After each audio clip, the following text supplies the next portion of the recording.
ئازیزان سڵاو خۆشحاڵین لە بەرنامەیەکتری ڕاڤە بە دیدارتان شاد دەبین. تەوەری ئەم بەرنامەی ڕاڤە ڕەوشی ناوچە کوردستانەکانی دەرەوەی ئیداری هەرێمی کوردستانە بە میوانداری زۆر بەڕێز و خۆشەویست کاکسامان بابعالی بەرپرسی لیژنەی ناوچەی شارباژێڕی پارتی دیموکراتی کوردستان. کاکسامان خۆشحاڵین و بەخێربێت. زۆر سپاس کاک سەربەست. کاکسامان لە دوای 16 ئۆکتۆبرەوە ناوچە کوردستانەکانی دەرەوەی ئیداری هەرێمی کوردستان کەرکووک، خانەقین، شەنگال، مەخمور ئەو ناوچانەی کە پێشتر لە سەردەمی بەر لە 16 ئۆکتۆبر لە ژێر ڕکێفی هێزی پێشمەرگەی کوردستان و ئیداری کوردیا بوو. لە دوای 16 ئۆکتۆبر ئەو ناوچانە گرژی و ئاڵۆزی زۆری بەخۆیەوە بینیوە. بە تەحدید دەمەوێت باس لەو ڕووداوانە بکەین کە لە چەند ڕۆژی ڕابردوو دووبارە لەوێ گرژی زۆر سەری هەڵاوە و تعریب دەست درێژیکردن بۆ سەر هاوڵاتیانی بەڕەگەز کورد و دروستکردنی کۆمەڵی کێش و ئاریشەی جۆرا و جۆر هەم بۆ پارتە کوردستانەکانی ئەوێ، هەم بۆ مرۆڤی کورد، هەم بۆ خەڵکی دانیشتوانی ئەوێ، یعنی بە شێوەیەکی گشتی ژیان لە ناوچەکانی کەرکووک لە خانەقین لە زۆر ناوچەی تر نائارامی زۆری بەخۆی بینیوە. لە وەختێک ئاگەرێمە بگەڕێنەوە بۆ بەر لە 16 ئۆکتۆبر کاتێک ئەم ناوچانە قەڵەمڕەوی هێزی پێشمەرگەی کوردستان بوون و ئیداری هەرێمی کوردستان ئیدارە و ناوچانەیە باستێکی زۆر باش بە تایبەتی بەراورد بە ناوەڕاست و باشوور عێراق دۆخی ناوچە کوردستانەکان زۆر باش بوو. خوێندنەوەی کاکسامان چییە بۆ ئەو دۆخە خراپەی کە لە کەرکووک، لە خانەقین، لە شەنگال، لە زۆر ناوچەی ترە گوزەرێ و لەو ناوچەیە ئێستا پشێوێکی گەورە گوزەرێت؟ زۆر سپاس کاک سەربەست. بەداخەوە بە حەقیقەت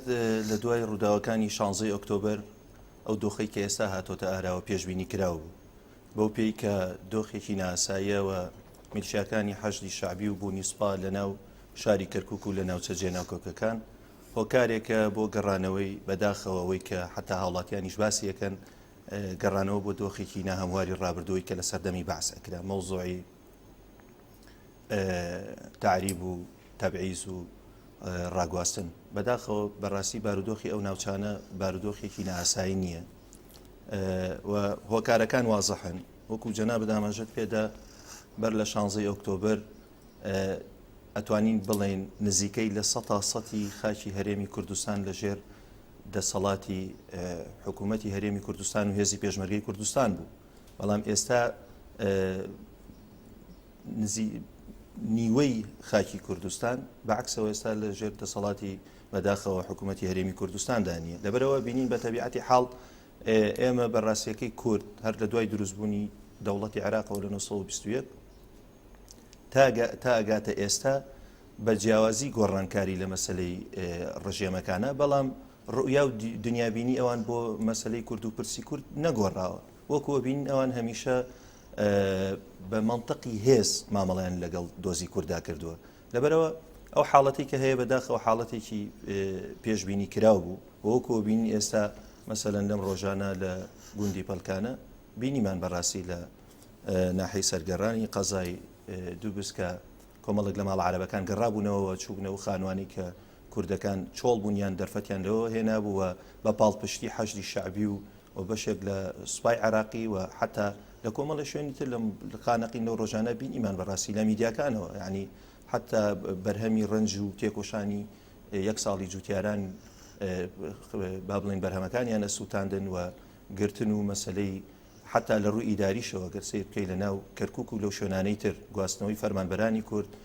دەرکردنی بەڕێوەبەرانی کورد لەو ناوچانە و قەدەغەکردنی ئاڵای کوردستان بە حەقیقەت یعنی کارەساتە. ئێمە لە دوای ئەو هەموو پرۆسەی ئازادی و خوێن و قوربانیە مەسەن ئاڵای کوردستان یاساغ بێت تا ئێستا پەیکەرەکەی پێشمەرگە ئاڵای عێراقی بەدەستەوە بێت. بەڕاستی لەبەرەوە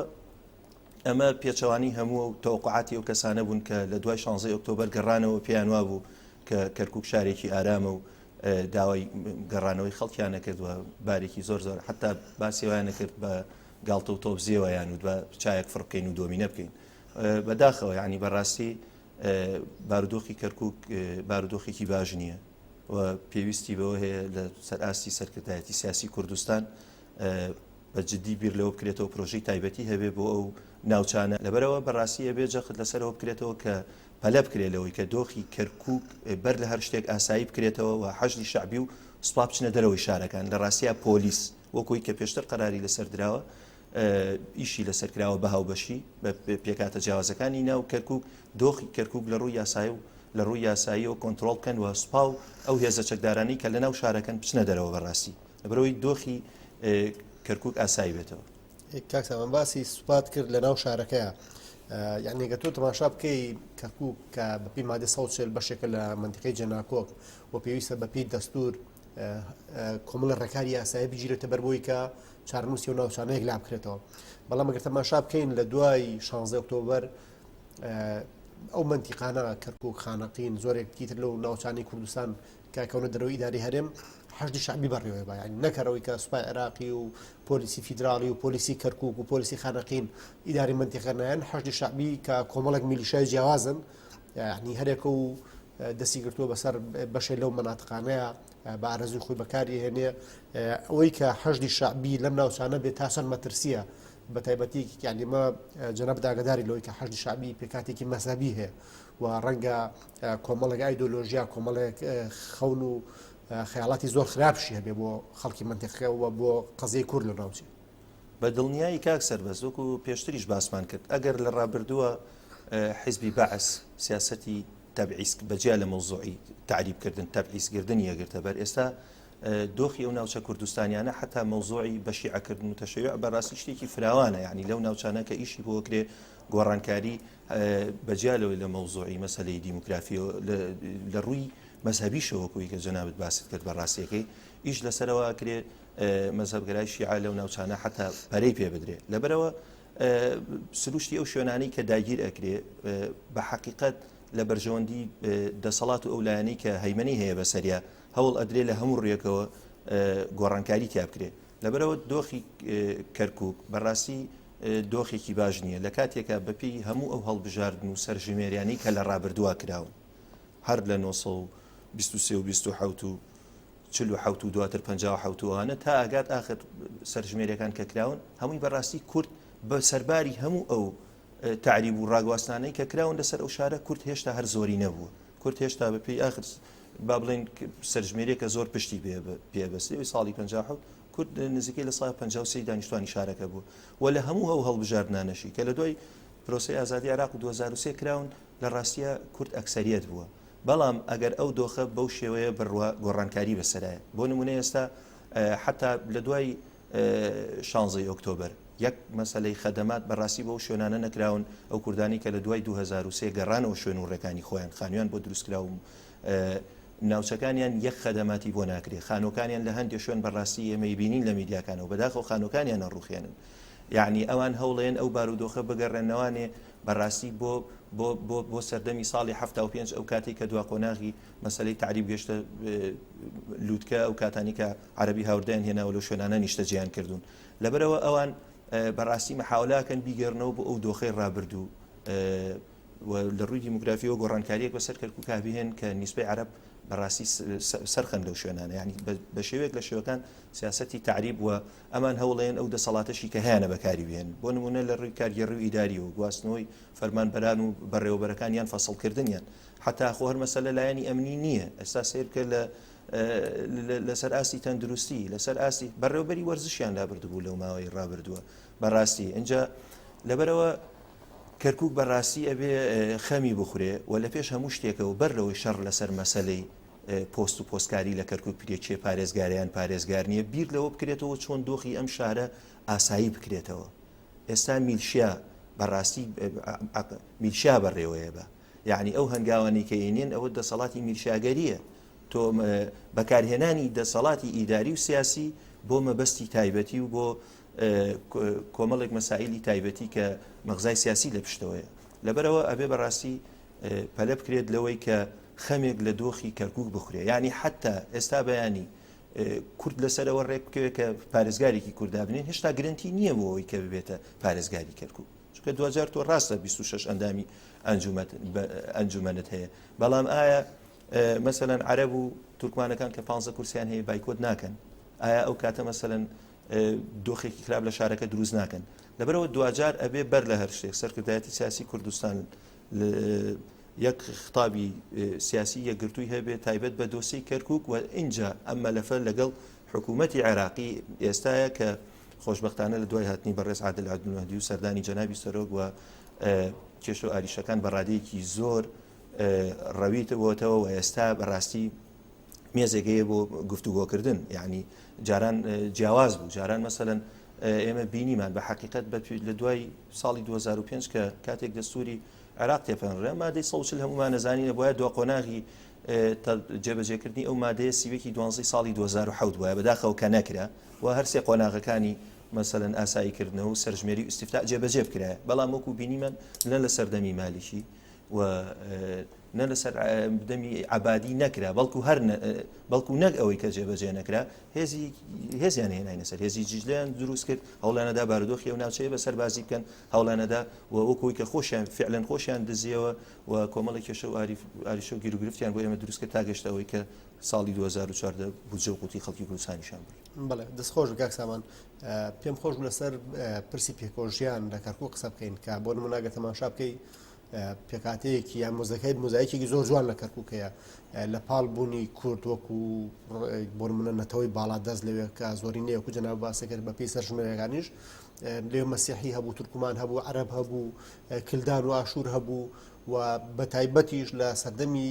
ئیداری کوردیە ئەو زەمانەی کە محافزی شارەکە کورد دەبێ هێزی پێشمەرگەی کوردستان سنوورەکانی پارێزێ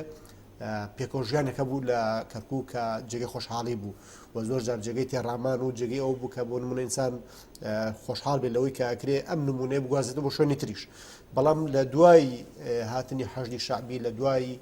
هاتنی ئەو هێزە مەزهەبی و شۆڤێنی و توندڕە و دڵڕەقانەی کە ئێستا لەو سنوورە باڵا دەستن، ینی پێکۆژیان لەو ناوچانەش تووشی کێشە بۆتەوانێت بە نمونە ئێستا بەشێکی زۆری مەسیحەکانی دانیشتوانی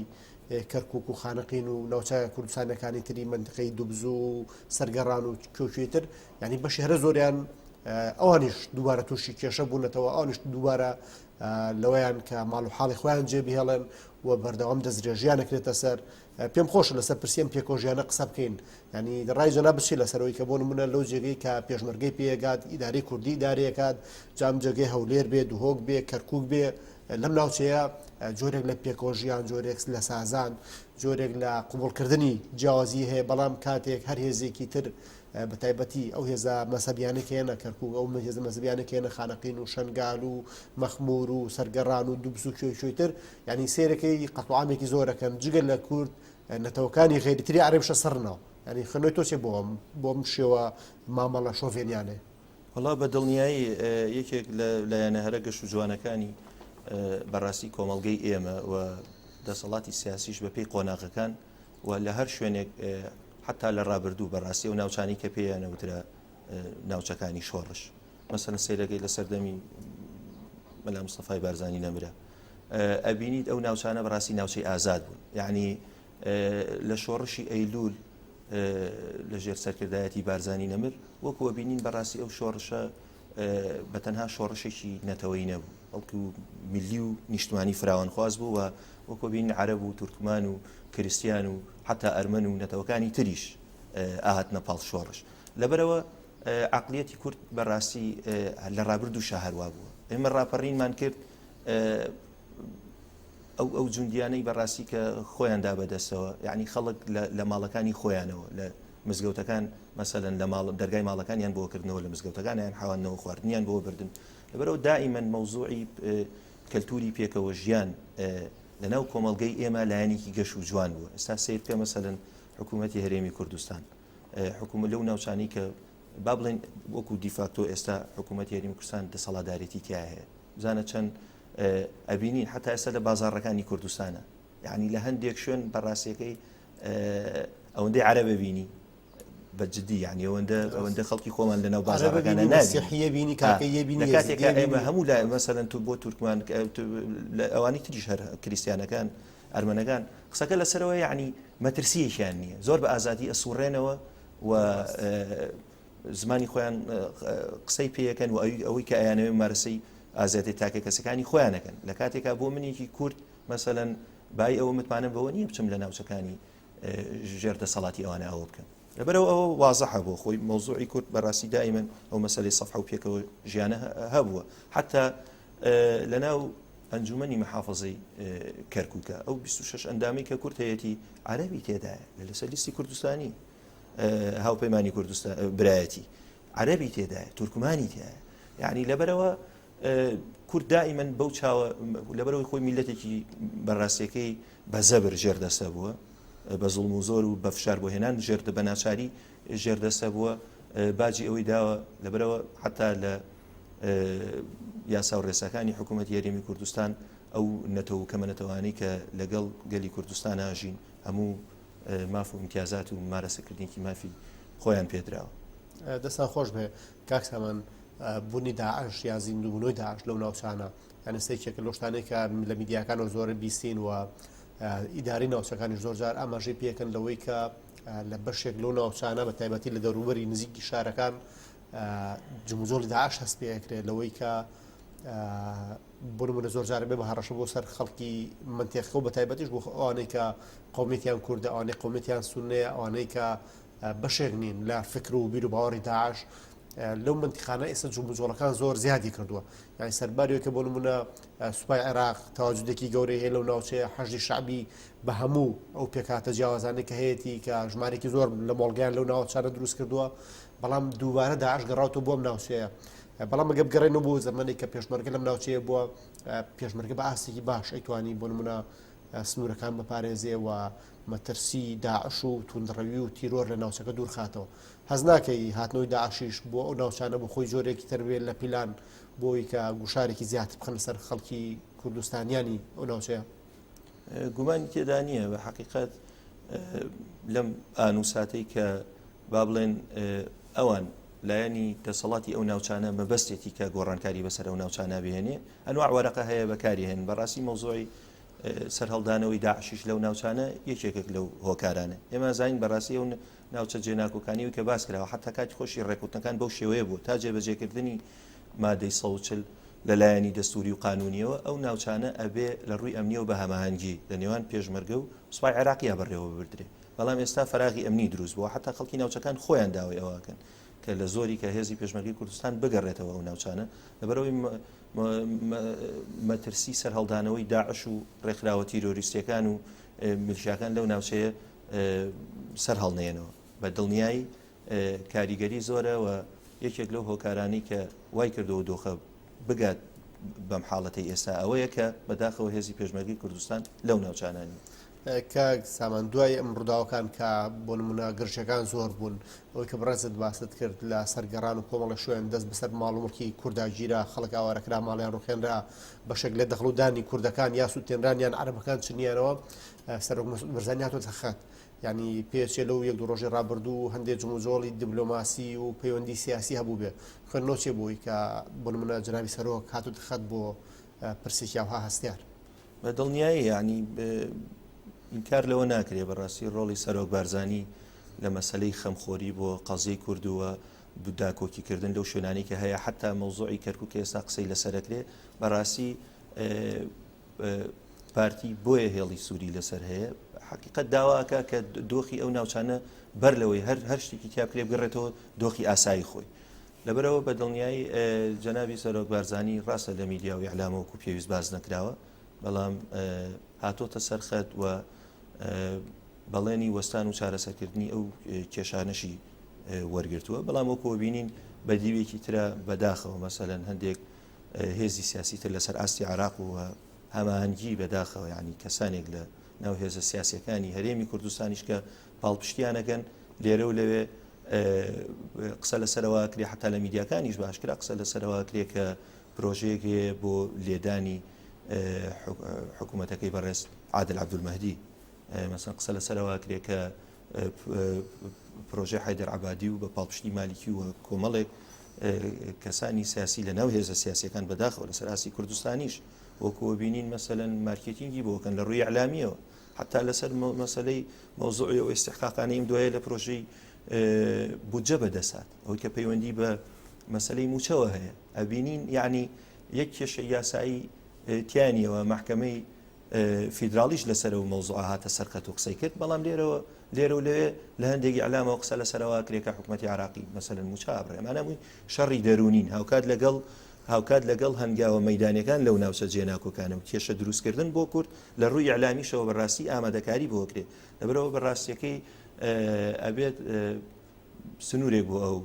هەوڵانەدا بندرێ و ململانێ و سیراع ناوخۆیەکانمان وەلا بنین نەیکەینە بەڕاستی قوربانی بەرژەوەندیە باڵانەتەوەی و نیشتمانیەکان کە لە پێشە مشتێکەوە. کاک سامان لەو ماوەی داهاتوی شەڵا کە سەرۆکیەرێمی کوردستان نوێ سوێندی یاساییە خواردووە کابینەی نوێ حکوومەتەرێمی کوردستان دێتەخەت خەنۆچێ بۆی کە هەرێمی کوردستان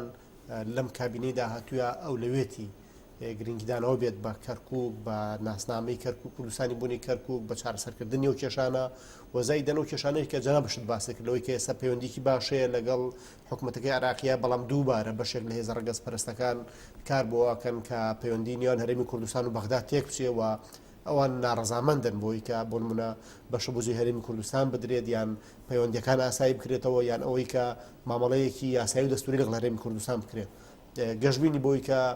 کابینەی نوێ و سەرۆکی هەرێمی نوێ بتوانن بۆ نمونە گوژمێکی تر بەم پرۆسەیە بن لەوەی کە ئەم دۆخە خراپەی کە لە ماوەی 4 ساڵی ڕابردوو ڕوویا بوو بگۆڕێ بۆ بارێک بۆ دۆخێک کە خەڵک بۆ نمونە ژیانێکی باشتر ئاسوودەتری هەبێ بە تایبەتیش لە چارەسەرکردنی پرسی کوردستانی بوونی کەرکووکە. گومانی تێدا نییە هەر کاتێک کە بەڕاستی دامەزراوەکانی دامەزراوە یاسایەکانی هەرێمی کوردستان بخەونە سەر پێی خۆیان و بخەونە سەرسکە بە دڵنیایەوە هێندەی دیکە پێگەی هەرێمی کوردستان بەهێزترە بێ هەر ئەستان شیعاری کابینەی نوەوەیە کە کوردستانێکی بەهێزمان هەبێ لەبەرەوە لێرەوە ڕاستیەکەی تا تەشکیلکردنی حکوومەت و تەفعیلکردنەوەی دامەزراوی سەرۆکایەتی هەرێمی کوردستان کە هەنگاوێکی باش بوو و دانانی سەرۆکی هەرێمی کوردستان بە دڵنیایەوە ئەنواع گیر و گرفت و بربەستی بۆ دروستەکرێ بە دڵنیایی ئێستا دۆخی ئێستا بەڕاستی لە دۆخی پێشتر باشترە وەکو بین پاشەکەوتی موچە نەما وەکو بینین کە وردە و پێ بەبێ حکوومەتی هەرێمی کوردستان هەوڵەدا قەرزەکانی بداتەوە و پرۆژەی خەدەمات و خزمەت گوزاریەکان لێرە و لەوێ ئەبینین دەستی پێکردوێتەوە چی زووتر سەرۆکی هەرێمی کوردستان هەڵبژێردرێ و کابینەی نوێم ڕاست پێدرێ بە حقیقت زیاتر نزیکە بینەوە لەوەی کە ئێمە هەنگاو بنین بەرەو کوردستانێکی بەهێز و ساقامگیر و خۆشگوزەران و چارەسەرکردنی کێشە و ئاریشەکان لە زمنیانە جێبەجێکردنی مادەی 140 و ئەو وەزعانە ئاسایی کە لە کەرکووک و ناوچە جێناکۆکەکان هاتۆتە ئاراوە بێگومان پێویستی بە پشوو درێژی و گفتوگۆی درێژخان هەیە بەڵام تا ئەو کاتە بەڕاستیەکەی پێویستی بەوە هەیە کە یەکگرتوو تەبابین و حکومڕانێتیەکی بەهێزمان هەبێ بۆی بتوانین ڕوبەڕووی ئەو کێشانە ببینەوە و ماف و ئەستحقاقەکانی خۆمان ئەوەی کە لە دەستوردا هاتووە ئەوەی کە لە دەستورە هاتوو و خەڵک دەنگی پێداوە جێبەجێ بکرێت. کاکسان پێم خۆشە بەرەو کۆتای بەرنامەکە ڕۆین بەس قسەی لەسەرەوە بکەین کە تا چەند گرنگە کە حکوومەتی هەرێمی کوردستان و مؤسسەی پەرلەمان و سەرۆکایەتی هەرێمی کوردستان لایەنی ڕسمی بن لە گفتوگۆکردن لەگەڵ بەغدا لە چارەسەرکردنی پرسی کەرکووکە چووکە بەڕاستیەکە بگەڕێنەوە بۆ ڕیشەی ئەم کێشەیە لە 2 ساڵی ڕابردووە تەدەخولی حیزبی تەدەخولی هەندێک باڵ لەناو حیزبەکانە بەشێکی هۆکاری ئەو قەیران و کێشە و تەنگەژەیە کە لە کەرکووک ئەگوزارێ تا چەند لەگەڵەوەی کە بۆ نمونە حکوومەتی هەرێمی کوردستان و سەرۆکایەتی هەرێمی کوردستان و پەرلەمانی کوردستان لایەنی سەرەکی بن لە مخاتەبەکردنی بەغدا و ئیداری کەرکووکە بۆ چارەسەرکردنی ئەم کێشانە 100% ئەبێ وابێ لە ڕاستی ئەگەروانە بێ دەرەنجامێکی باشی نابێ و لێکەوتەکانی لێکەوتی حیزبیە بن بەڵام ئەو کاتی کە دامەزراوە فەرمیەکانی حکوومەتی هەرێمی کوردستان و پەرلەمان ئەکەونە ناو گفتوگۆ و مفاوەزە لەگەڵ حکوومەتی ناوەندی ئەو کات باشتریش بەڕاستی جۆمان لێژیرێ مەسەلەن حیزبی سیاسی هەوڵەیە بەرژەوەندی تایبەتی بۆ خۆی دەستبێنێ حتا لە مەرکەزیش بەڕاستی ئەوان مەسەلەن زۆر هەوڵدرا لە ڕابردووە بینیمان حتا ئیش لەسەرەوە کرا مەسەلەن ئەو موچەی کە دێتە ئێرە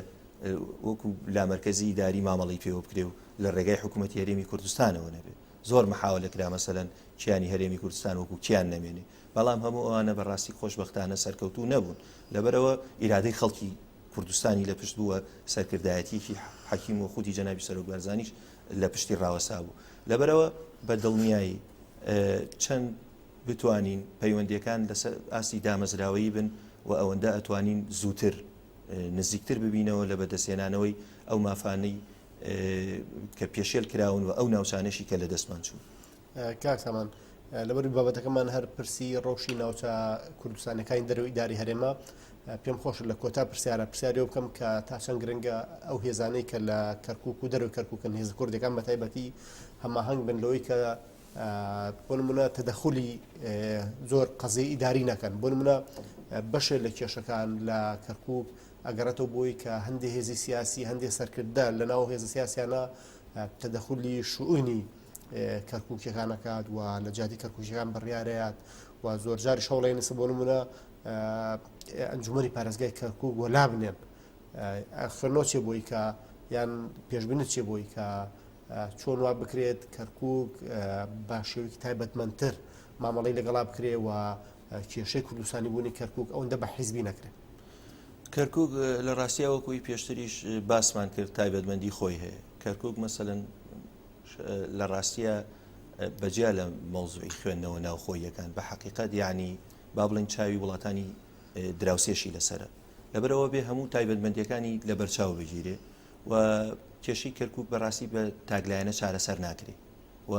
ئەوەی کە هەیە مەسەلەن لە کەرکووکە گوزەریە پێویستی بەوە هەیە هەموو لایەنە یەکەمین جار کورد بۆ خۆی لەسەر پاکێجێک ڕێبکەوێ وەرەقەیەکی پێوێ لەسەر ئەساسی ئەو وەرەقەیە بەڕاستی بچێتە ناو گفتوگۆکانەوە هیچ لایەنێکی سیاسی هیچ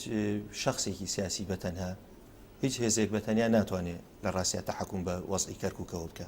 کەرکووک پێویستی بەوە هەیە بەڕاستی خەڵکی کەرکووک بێزارن خەڵکی کەرکووک بە دۆخێکی نەفسی زۆر خراپەت تێپەڕن خەڵکی کەرکووک لە دوای بەدەستهێنانی جۆرێک لە ئازادی جۆرێک لە خۆشگوزەرانی جۆرێک لە تەمینی ژیان گەڕانەوە سەرەوەی کە ئێستا حکومێکی میلیشیا بەڕاستی